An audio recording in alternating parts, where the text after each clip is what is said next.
What is going on, guys? It is Ryan, and today we are back for episode number 2 of our Out of the Park Baseball 20 series here on OOTP 20 with the Philadelphia Phillies. I have simulated up to March 27th, so the day before our first game. Of course, for those of you that have followed the season so far, you know that the actual opening day for a couple teams was on March 20th when the Athletics and the Mariners went over to Japan to play a couple games for the opening series. But I have simulated up to the 27th because our first game is tomorrow, the 28th. I did a few things. I will go through them right now. So for the lineup, I changed it up slightly. So it'll be McCutchen, Segura, Harper, Hoskins, Realmuto, Herrera, Hernandez, and Franco. Before I had Franco hitting 7th and Hernandez hitting 8th, so I swapped those two together. And that's going to be the same all throughout, as you can see.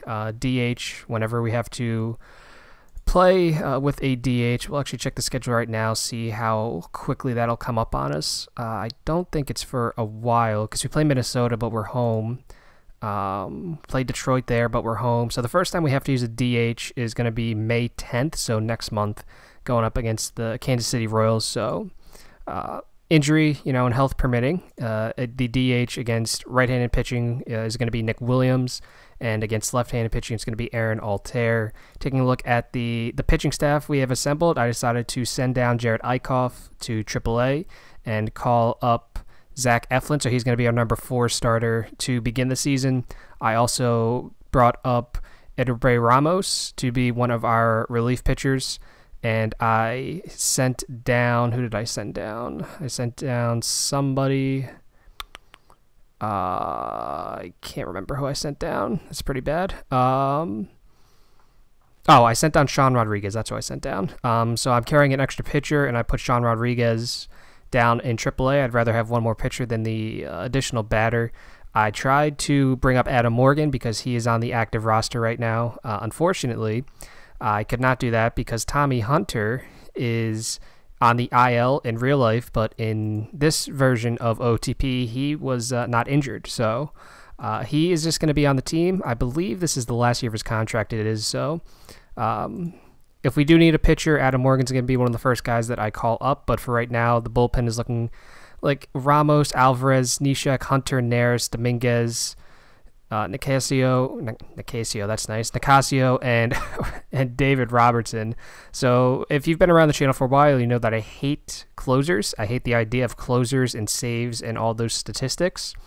But David Robertson's expectation is to be the closer for the team. So just for the purposes of this, I will have him as a closer. He can come in the 8th or later. I might change that to stopper if I decide to, because you see right now Nicasio and Dominguez are my stoppers. I kind of like to have my top 3 relief arms as a stopper so they come in a 7th, or if it's just a close game.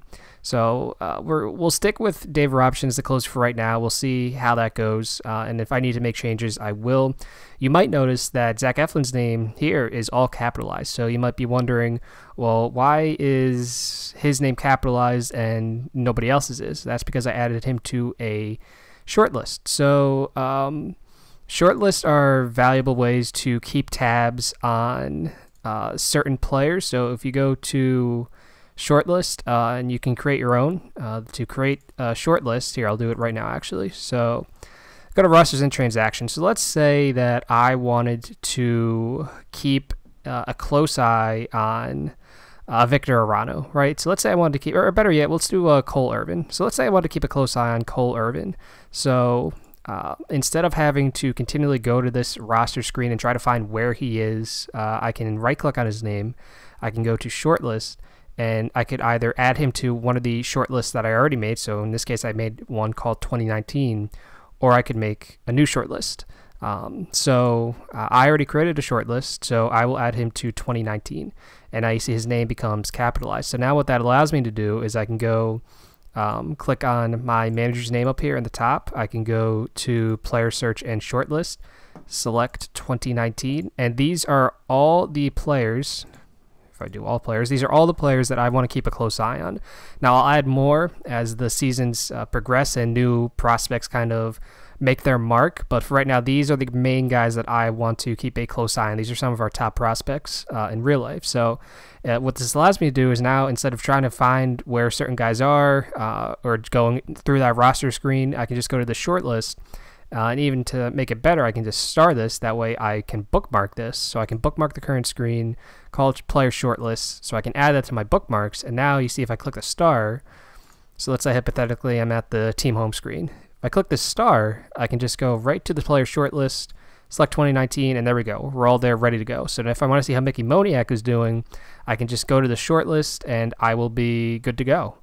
So shortlists are very valuable way, as I said, to keep a close eye on players. And it's it's a little more streamlined. I've made more use of them as the years have gone on. I never used them when I first started playing out of the park baseball, but I use them now in all of my saves. I think it's just a great way to keep a close eye on the players that you really want to see. Now, another thing that you'll see whenever I go to this roster screen, some of these players have a lock next to their name, so you might wonder, what is that?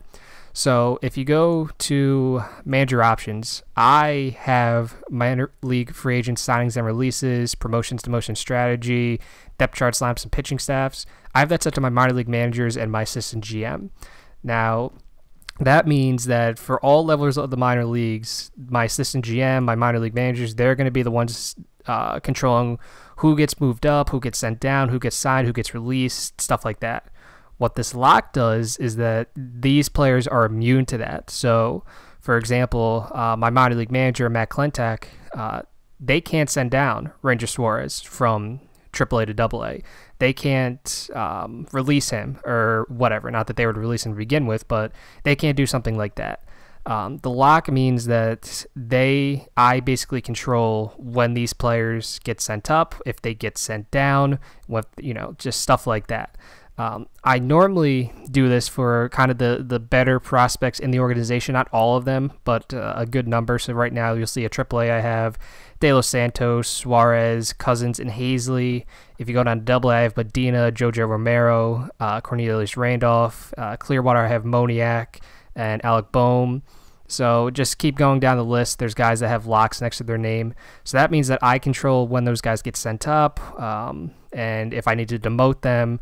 So it's a better way for me to determine when guys deserve a promotion or a promotion. So it's kind of better because there are times when the AI has gotten better in out of the park baseball over the years, but there's still time when maybe they'll promote someone a little too early and then it messes up their development and they never really turn out how you'd like them to. So if you have really important prospects or really important young guys that you really want to, try to make sure that they develop the way they should and become the best version of them that they can be, I'd recommend disabling promotion, and that way you can do it manually. As I'm having trouble putting together coherent sentences, I apologize. But in order to do that, all you have to do is right-click on a name. So let's see, who would I want to keep out of the... Let's see. Let's say, I don't know. Let's say Jose Pujols, right? There's a guy. So if I want to make sure that Jose Pujols does not get affected by what the minor league managers in Klentak are doing, or whoever your assistant GM is, all I have to do is right-click on his name, go down to transaction, and then disable AI demotion promotion. And you see now that lock is there, that it wasn't there before. So now he will only get promoted or demoted when you want him to. So that's another really cool feature in the game. Sometimes people don't really know about stuff like this. And as I said in the first episode, this is going to be a playthrough, but it's also going to be kind of a teaching moment for a lot of people that maybe have never played out of the park baseball. They just got it this year because they've heard such great things. So I'm going to try to teach those people as well as the people that have been playing this game for a while. Because even if you've been playing this game for a while like I have, it seems like there's always something new that you find out through each playthrough, which is really, really amazing to me. But anyway, it is March 27th, so for those of you that have been around the channel for a while, you'll know that I typically like to simulate for a few weeks, about a month maybe, more or less, at the start of the season, just see how the team's looking and then go from there. So that's what we're going to do. But looking at this pitching tab, there is one more thing that I want to do, and that's I'm going to go to every... Is this already done? Wow, this is brand new. This is incredible. So in the past, I would set pitch counts for certain, not certain, for whoever was in my starting rotation at each level of the minors. But this year, it seems like that's already been done, which is an incredible quality of life addition, because now I don't have to go in and type 95 for each of these guys. So people wondering, why would you want pitch counts for players in the minor leagues? And basically it's just so in the broadest sense, they don't blow their arm out, right? So for a guy in Gulf Coast Rookie League, I don't need these guys throwing 100 plus pitches each start, right? So by limiting them to 80, maybe they won't pitch a lot of innings, right?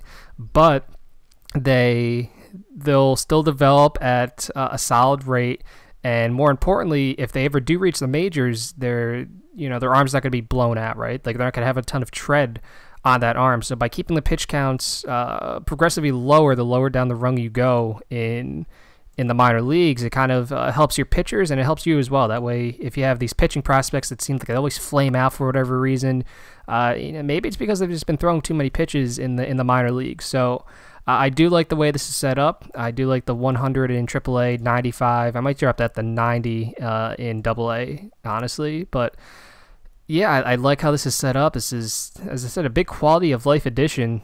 So that is incredible. I love that. So definitely, I will say you don't have to keep the pitch counts in if you don't want to. It's just something that I personally like to do. But as I said, it's just going to do that. I do like 90 at AA a little more than 95. You might wonder, oh, it's 5 pitches, but pitches can add up over the course of a player's rise from the lower levels of the minor leagues all the way up to if they ever make the show. But yeah, that's another thing that I like to do, and it's already done for me, which is incredible. I love it. So having said that, opening day is tomorrow. So let's just simulate to tomorrow, and I'm going to take a look. Before we take a quick break, we're going to take a look. Nope, that's not what I want to take a look at the preseason prediction, just because it's fun to look at. So the Phillies are projected to go 82-80. I don't agree with that. Fourth in the NL East behind the Nationals, Braves, and Mets. 14 games back in the Nationals, are projected to score 696 runs, have a team batting average of 244, 185 home runs, 78 stolen bases. Our pitching staff is projected to pitch to a 3.69 ERA and allow 648 runs, strike out over 1,400 batters, and walk 440. We are projected to have one of the top hitters in the National League, and looks like the top hitter overall in Bryce Harper. We also projected to have one of the top pitchers in Aaron Nola, which is very nice to see. Overall, let's see who's supposed to have the best record. Right now, it's Washington with 96 wins. The Astros are supposed to get to 99, and then the Red Sox and Yankees are supposed to have over 100. Wow, okay. Let's just take a look here. Adalberto Mondesi, that's kind of surprising to see him as one of the top hitters in the American League. We'll see if that comes true as the season goes on. Michael Brantley, that's kind of surprising, a 340 batting average. Gosh, wow. Top pitchers, yeah, that's maybe Charlie Morton, but yeah. So that's we'll see if that ends up going to plan later on. But as I said, we're going to just simulate ahead here through the first few weeks of the season and take a look at how the Phillies are doing. Okay, it is Tuesday, April 30th, so almost May. We are 15-13, 2 games back in the NL East and just a half game back in the wild card race. So it was a very rough start to the season for the Phillies. So we won our first 2 games, but then we ended up going, I believe, 2-8 over the course of 10 games. 1 win coming against the Nationals, 1 win coming against the Twins. But then it was very rough. You see, there's a lot of red here in the month of April, but we finally turned it around. It seems like in this series with the Rockies, we split it, but then we sweep the Mets. We win 3 out of 4 from the Marlins, so we have gotten back on track at 15-13. The offense has been not as good as I thought it would be, and you can actually see it now from this screen, which is nice. 5th in runs scored, 7th in batting average, 10th in OBP, 9th in OPS, 10th in batting WAR, 7th in WOBA. And I know some of these stats might be unfamiliar to some of you. I will go into them a little more in detail in just a second. 2nd in home runs, which is not too surprising with all the power we have in this lineup, especially with Harper, Hoskins, And then Franco down there in the 8-hole, 10th in stolen bases. That's to be expected. I'm not really a big stolen base guy anyway. But the pitching staff is really, really killing us right now. You see 13th in runs against. We've let up 140, so we've let up more than we've scored. 12th in starters ERA, 11th in bullpen ERA. Now, I'm not a big ERA guy, but just a solid baseline to take a look at. We are 4th in FIP, and we are 4th in pitching WAR, so that does lead me to believe that perhaps the first month of the season we were just getting maybe a little unlucky, and as the season goes on, things were kind of even out a little bit. Defensively, we have been the worst team in the National League, which I'm a little surprised about because I don't think that should be happening with all the additions that were made. Segura should be definitely helping us out at shortstop. Having McCutcheon in left over Hoskins is huge. Having Harper in the outfield is very good as well. Realmuto, one of the better defensive catchers in baseball. Hernandez at second. It's surprising that this team is the worst defensive team right now in the National League. But going a little more in detail, we only had to deal with 2 injuries. One was to one of our stoppers, Juan Nicasio. You see, he had a strained hamstring. So he's by the time he comes back, he'll have been out for about a month or so. So you see, he still has 1 to 2 weeks left. We lost Nola for a couple turns through the rotation. He had dead arm. So we were without Nola for 2 starts. We called up Eniel de los Santos, and take a look here. He did admirably. He started against the Rockies and the Marlins. He had a quality start. I hate that statistic, but he had a solid start against the Rockies. He's 6 innings, allowed 8 hits, 3 earned runs, struck out 4, walked just 1. And then in a game against Miami, he went 6 1/3, will have just 1 earned run, just 3 hits, 5 strikeouts, 2 walks. So solid start to the Major League season for him. If any of our other starting pitchers get injured, he will definitely be the first one that we take a look at to call up. Velasquez had just a little day-to-day sore ankle injury, but other than that, he was fine. But yeah, other than that, it's we've been pretty lucky on the injury front. But let's take a look at lineup here. Sort by OPS. Some people might wonder, why don't you just sort by batting average or on base percentage? I like OPS as a stat. I think it really encompasses how good a player actually is. I hate batting average as a stat. I think it's extremely flawed.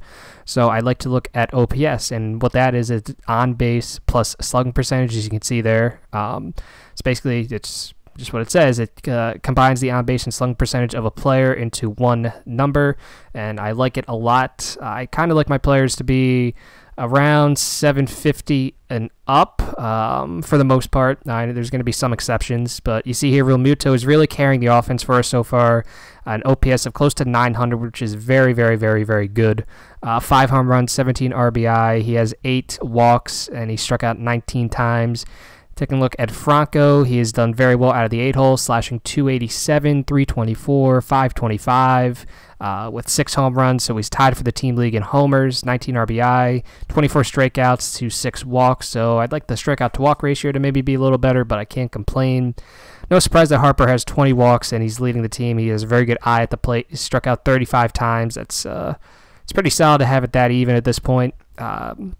See, the OPS is at 845, so even though the batting average is only 255, he's still helping the offense out a lot. You see, he's already at 1 WAR. He has 2 stolen bases, and he is tied with Franco and Hoskins for the team lead in home runs. Kind of surprising, he has 6 home runs and only 9 RBI. That's it's a little shocking, but I would imagine that will get better and even out as the season goes on. Of course, it's only been 1 month. We've only played 28 games.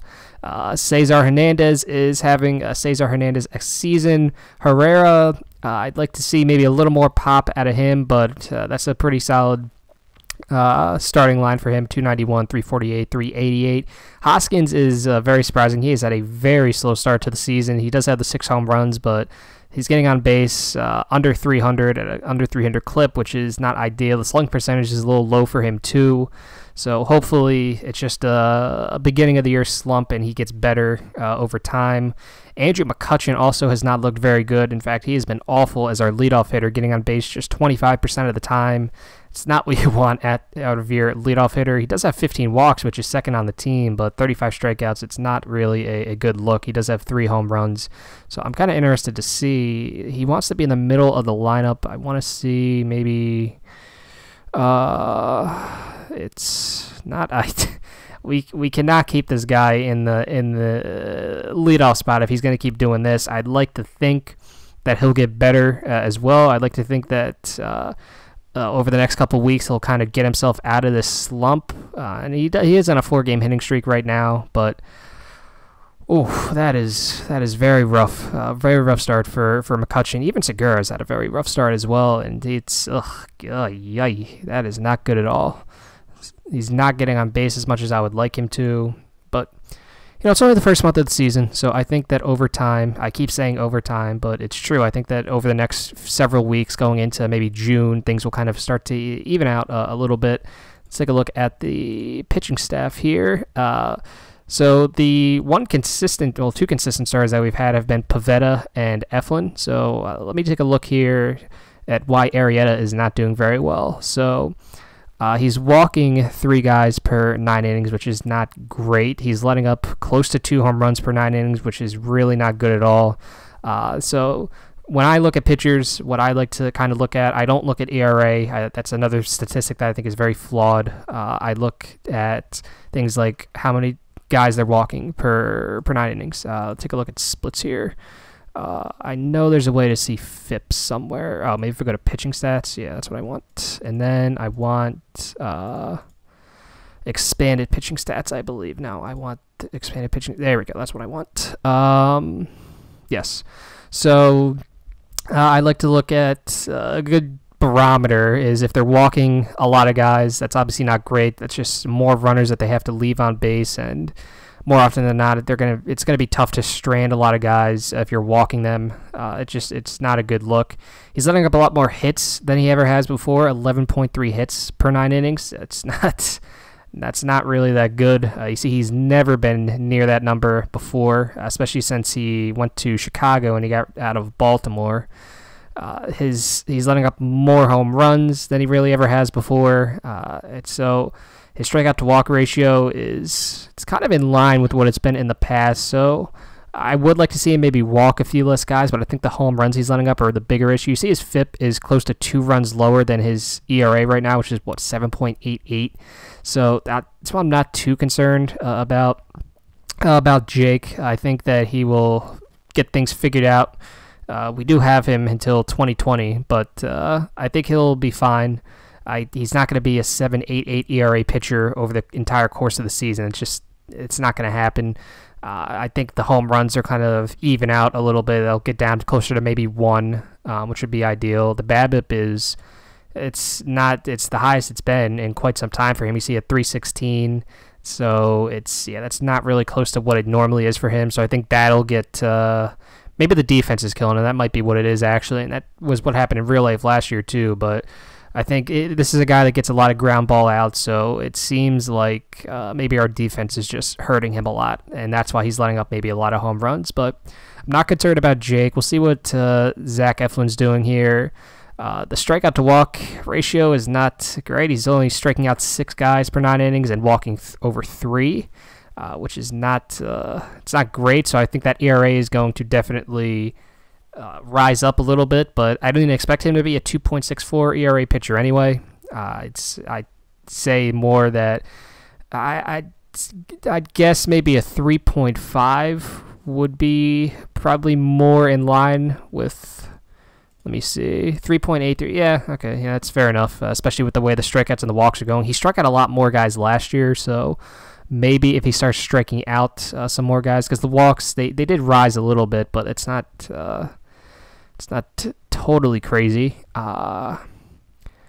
Yeah, he's throwing more pitches per game than he did last year. So I think Zach Eflin will be a solid back of the rotation starter for us this year, health permitting. Pivetta is doing solid. I'd like to see. He's not walking a lot of guys, which is nice. So he improved on that. He's striking out the same amount, 9.8, which is close enough to 10. The BABIP is actually lower than it has been for him in recent years. I'd like to see maybe, the 1.5 home runs he's letting up. It's still in line with his career averages, though. I think he could be a little better than this. I'd be interested to see. His FIP is 3.71. I think that he could probably be a little better than that. I'm a little biased, but I think that he'll be a solid middle rotation arm for us as well. Probably shouldn't be our number 2. We do definitely need to get a starting pitcher. You take a look at Velasquez. He is just awful. He is striking out 14 guys per 9 innings, which is great. The problem with that is that he's walking 7. That's not ideal. The home runs really aren't an issue for him. It's really just the walks and the fact that he can't last very long in games. Like you see 2 innings here, a 1 2/3 inning start there, just a third of an inning there. I think that's when he had his sore ankle. But regardless, we do need to get a better pitcher because it does not seem like Velasquez is going to be the guy. I can't imagine he has much trade value either, so I can't. Maybe we could throw him in a package for a starting pitcher. Bullpen wise, take a look here. Robertson's doing good, as is Dominguez. Neris, let's see. He just needs to get the walks down, and then he'll be fine. Nishek, let's see what's happening here. He's letting up a lot of home runs, which is not great. I imagine that happened kind of closer to the beginning of the season because now he's starting to pitch a little better, it would seem like. Take a look here. Adam Morgan is walking a lot of. He's walking out as many guys as he strikes out. And he's letting up a lot of home runs. That's not really a good key for success. Tommy Hunter is doing all right. That's fine as a middle relief guy. Jose Alvarez. Nope, not Tommy Hunter. Not Tommy Tutal. Jose Alvarez. Let's take a look here. Another guy whose walks are way up, way higher than they have been in his career. So that should even out, and then he'll become a more reliable option. And then Ramos, let's take a look. Striking out a lot of guys, not walking a lot. What is his FIP? I would be interested in 1.67. Yeah, so I think he's another guy that's getting killed by the defense. Once again, I don't know why we would have defensive issues, but yeah. So it looks like overall, I think it was just a slow start to the season for this team, but I think that hopefully, I don't have any wood to knock on, but hopefully as we start out May and then get to June, close to the first year player draft, this team will hopefully play better than they have been. But I think that's what I'll do now. I'm going to go simulate up ahead to we'll go until the end of May, right before the Dodgers series starts right here. So we'll go to May 30th, and I will see you guys then after this 3-game series against the Cardinals. All right, so I know it's not May 30th, like I said, but I got an interesting trade proposal that I wanted to kind of showcase because it's something I might revisit later on. I'm very surprised when I got this. I've never gotten a trade proposal that was like actually something I would consider, which is nice. So the Giants would send us Madison Bumgarner, and we need a pitcher. We really need a lefty pitcher, a lefty starting pitcher more than anything. For Nick Williams and Alec Boehm, that's something I would really heavily consider. I'm not going to do it right now. It's May 6th. I want to kind of wait on trades for a little bit, but this is he does have a rotator cuff strain injury. I will point that out, but so that's a little worrisome. But this is a guy that could really help us out in the rotation. He could slot in at number 2, which is what we need, and then we could bump down Pivetta to 3, and then go from there. Arrieta could be a solid 4 for us, or even he could stay at 3. Pivetta can go down to 4, whatever. But this is something that I would really consider. Now, he hasn't pitched since April 8th. I don't know. It says, see, recovery time unknown. So I don't know when he would come back, but this is a really interesting offer. And if I'm going to trade for anything at the deadline, it's definitely going to be for a pitcher. So I'm going to revisit this probably towards the end of June, maybe in early July, unless I really need a starting pitcher badly. But this is a very interesting offer. I'm going to reject it right now, but I'm going to go back to the Giants later on when I go to look for a starting pitcher to trade for if we need it. I just wanted to stop the simulation and show off that because that was a very interesting trade offer, especially because that would allow us to bump Vince out of the rotation. We could even probably throw him in that trade package, and in return, I think it would just make the team a lot stronger. So we're going to revisit that at some point, but not right now. So we will continue on with the simulation, and we will be back shortly. All right, it is May 31st. We are just about to start a 3-game series with the Dodgers and go on a little West Coast road swing, as you see. We're going to also be playing the Padres. The Phillies 30-25, just 2 games back in the NL East, and we currently hold the second wild card spot, a half game up on Pittsburgh and 2 games up on the Dodgers. So this is actually going to be a pretty important series early on. Still injury-wise, not as bad as it could be, but we did get a major loss in Gene Segura, who had a shoulder injury, so he's going to be out for 5 to 6 weeks. So looking at how that affected the lineup, we called up, or I say we, yeah, I guess it is kind of we because you guys are along on this journey with me as well. I called up Malquin Canelo from AA Reading.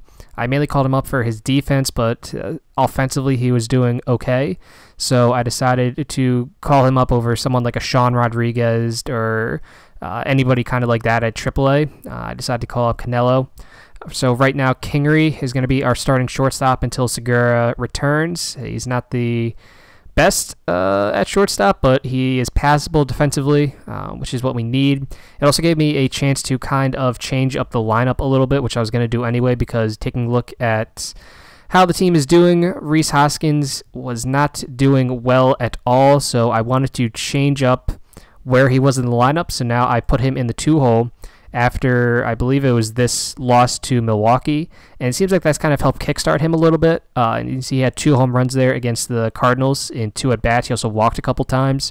So for right now, the lineup got changed. Now Cesar is going to be leading off for the team, followed by Rhys Hoskins, Bryce Harper, Realmuto, Herrera, McCutchen, who 4, 5, 6, that's kind of still, in the middle of the lineup. So he still gets his wish. Franco and Kingery, that's the same lineup against left-handers as well. So it's the offense is not doing what I thought it would. It's really underperforming. We've scored a lot of runs, but it just, and I know that the ceiling is higher for this offense even without Segura.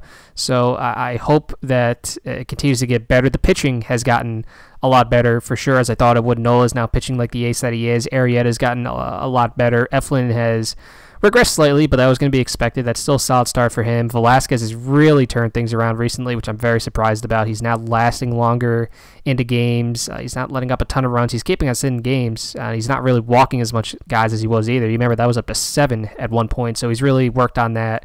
So Velasquez has gotten better. Pivetta is kind of about the same as he was. The bullpen has gotten better as well, outside of Alvarez, who is still walking way too many guys. I might need to look for another option.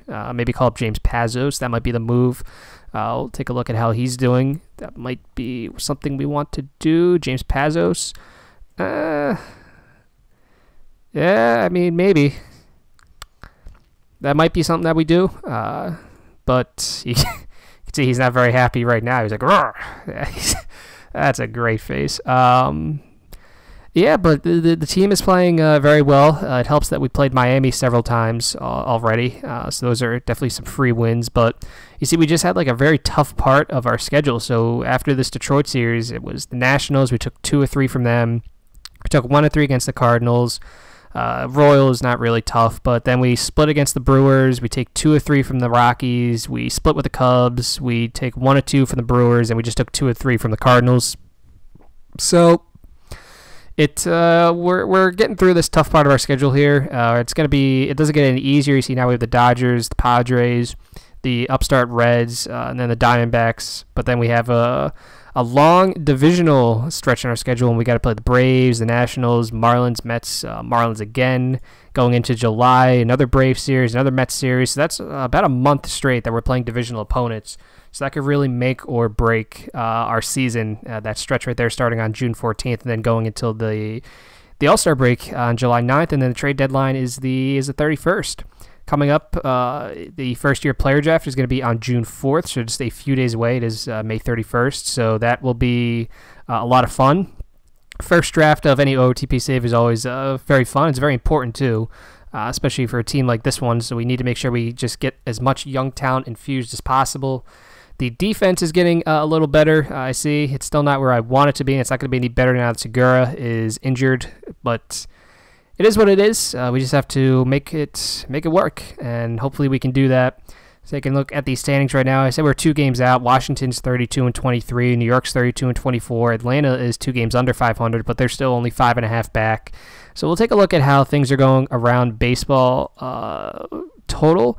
Red Sox 36-21, the Rays 28-27. So the Red Sox are running away with the division right now. The Yankees are 3 games under 500. That is very surprising. The Orioles are playing it tough at 22-35, although they are 3-7 in the last 10 games. Indians, no surprise, leading the AL Central, although the Tigers are a little surprising at 30-25. They're the Twins at 20-35. It's not definitely not how that organization envisioned things going this year, that's for sure. The Astros 38-19, really starting to run away with the AL West, although the Athletics are holding on right there. They are currently in position of the second wild card spot at 31-27. Moving out to the National League, Cubs 34-21. Pirates surprisingly second at 29-25. Those Reds, who made a lot of improvements, at dead last in the NL Central, 24-32. The Brewers are only a half game up on them, so a tough start for the Brewers. And then in the NL West, surprisingly, the Diamondbacks are 4 games up on the Dodgers, and they are ahead of the Giants. The Padres, who just signed Machado, a game under 500, and then the Rockies, 4 games under 500, although they're only 6.5 out, so that's a tight division. But yeah, the Phillies second in the wild card race, so the Mets have really gone on a run to overtake us. They've won 7 in a row. They're 7-3 in their last 10. They're only now a half game out of the NL East. So, as I said, it's not going to be easy to win this division over the course of this OOTP series, but it'll be a nice challenge, and I'm already having a lot more fun than I normally do. Normally, because as I said, I usually take some rebuilding teams with a bad farm system, so things not normally in this close to first place by the time the first year player draft comes along. So I'm going to stop talking. I want to thank you for watching episode number 2. Episode number 3, keep look out for that. As I said, I'm going to try to do 2 a week. I know that didn't happen this week, but hopefully I can find the time to do it this week. I'm going to be a little busy, but I will try my best. You can expect at least 1 episode, if nothing else. But anyway, I want to thank you for watching episode number 2. Thank you for all the support. It really means a lot, and I'll catch you all in episode number 3. Peace.